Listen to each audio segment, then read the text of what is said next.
Tapi pertama tadi ada satu kalimat menarik dari Om Medot yang keputusan anak umur 17 tahun. Statementnya itu menurut saya asik. Karena itu melahirkan sebuah atmosfer, dan atmosfer itu bisa kita gunakan untuk melahirkan sesuatu yang sama tapi berbeda. Kalimatnya kan tadi, apakah kamu mau menyelamatkan hidupmu atau menyelamatkan kakimu? Kita sudah punya konsep nih. Hidupmu atau kakimu. Pada satu kata hidup itu sendiri atau satu patah kaki, itu kita sudah punya spesifik merepresentasi apa. Tapi pada pola yang sama, saya bisa mengatakan pertanyaan yang sama pada rahim yang berbeda, pada entitas yang berbeda. Kamu lebih pengen menyelamatkan bangsamu atau menyelamatkan kelompokmu? Sama konsepnya. Siapa tahu kelompokmu adalah kanker untuk bangsa nih sebenarnya.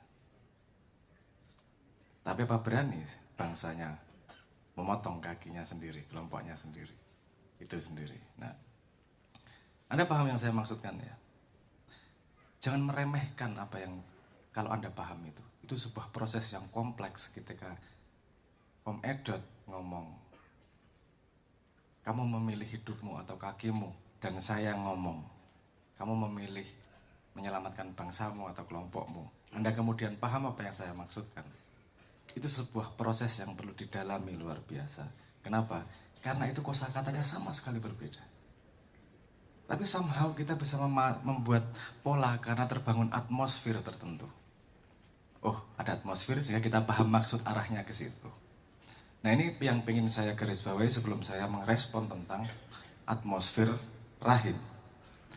Saya berkali-kali selalu pengen mengingatkan bahwa kata-kata itu beda dengan fenomena. Kata-kata itu adalah wakil dari sebuah fenomena. Fenomena jauh lebih kompleks dan lebih beragam daripada kata yang mewakilinya. Kenapa saya tidak nyaman ngomong atmosfer yang seperti apa yang bisa melahirkan bayi? Ini lagi kan atmosfer seperti apa yang melahirkan bayi yang sehat. Ini kan gini semua, pakai petik semua nih. Anda menanyakan sebuah pertanyaan yang membutuhkan jawaban sebab menjadi akibat. Sementara di otak manusia, kita tidak bisa membuat sebab akibat tanpa punya representasi dari kata-kata. Padahal kata-kata kita sangat sedikit untuk bisa menerjemahkan fenomena. Paham maksud saya ya? Sehingga susah gue ngomong atmosfer seperti apa, melahirkan anak seperti apa. Untuk bisa menjawab itu dengan cukup bermakna, kita harus menspesifikkan melahirkan apa nih, atmosfer yang mana nih. Nah, itu aja baru dibedah, nanti kita akan menemukan komponen yang tidak ada kosakatanya sehingga tidak bisa membuat sebab akibatnya. Paham ya maksud saya? Saya cuma pengen ngasih tahu ada jarak antara kata-kata dan kenyataan, fenomena.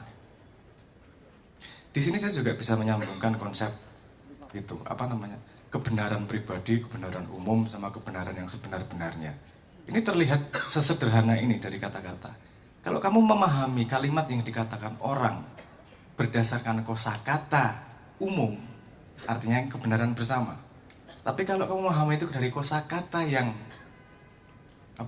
yang hanya kamu pahami maksudnya, artinya kebenaran pribadi. Tapi kalau kamu tahu maksud di belakangnya pola yang ingin dibicarakan, itu kan jadi kebenaran yang sesungguhnya, yang malah nggak bisa dikata-katakan. Karena kata-kata tidak cukup untuk bisa mewakili semua fenomena. Paling sederhana gini aja lah. Warna itu ada berapa kosakatanya? Kalau di komputer 16 bit aja ada 32 bit aja, 32 bit apa 16 bit? Ada 16 juta warna di situ. Kita kosakatanya punya berapa? Hijau, merah,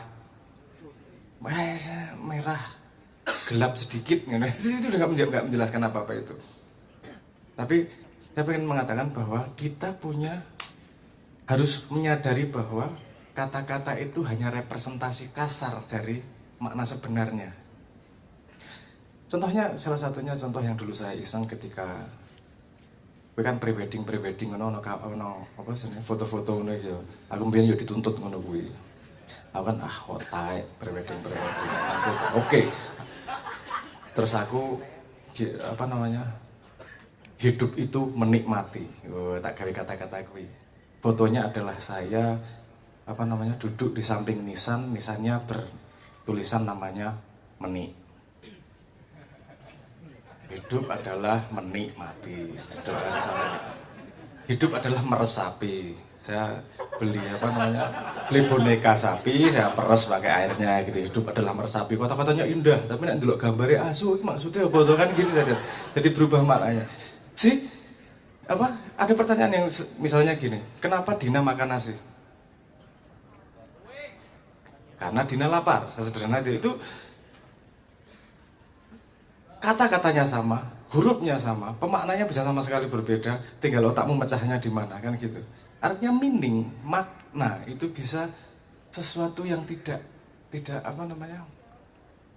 tidak bisa sesederhana dengan kata-kata kita paham 100% maksudnya gitu loh. Ada nuansa di situ. Makanya ketika saya mengatakan bahwa tanda manusia adalah ketika, bukan saya yang mengatakan di Quran yo, dan bisa diajari kata-kata dan bisa menyebutkannya, artinya dia punya kita turunannya bisa merepresentasi sebuah konsep menjadi kata-kata. Kita bisa membuat sebab akibat yang bisa diceritakan ke teman yang lain. Itu model luar biasa dari manusia yang ada limitasinya. Nah,